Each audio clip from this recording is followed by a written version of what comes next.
से एक अनुरोध है कि ये समय समय पर हम लोग की दुर्गति देखें, जैसे अभी भूतावर पानी में चल रहे हैं, कभी आने वाले दिन में छाती भरवानी में। इसके पहले के विधायक जो 10 साल से सीएम गुप्ता है वो कितने बार आ चुके हैं? एक बार भी नहीं। वो कहते हैं ना कि जातिवाद की बात है, हर जात का एक नेता है, इनसे पूछिए कौन से जात से। मैं भूमिहार हूँ, अब सोचिए, लेकिन मैं जल सेना का रिटायर हूँ, वचन का अब ये सोचिए कि ये पानी जो लगा है ये भूमिहार जाति देकर लगा है कि यादव जाति देकर लगा है या बाबू साहब देकर लगा है? सच पूछिए ना, तब विकास के लिए जाति मायने नहीं रखती है, कार्य मायने रखता है और सबके लिए जरूरत है।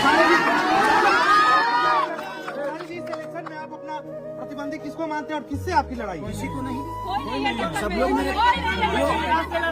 उधर दो, एक चाचा लड़ रहे हैं, एक बड़ा भाई लड़ रहे हैं, दो बहनें लड़ रही हैं। हमें क्या दिक्कत है किसी की? मैं यहाँ किसी से लड़ने नहीं, यहाँ की व्यवस्था से लड़ने आया हूँ।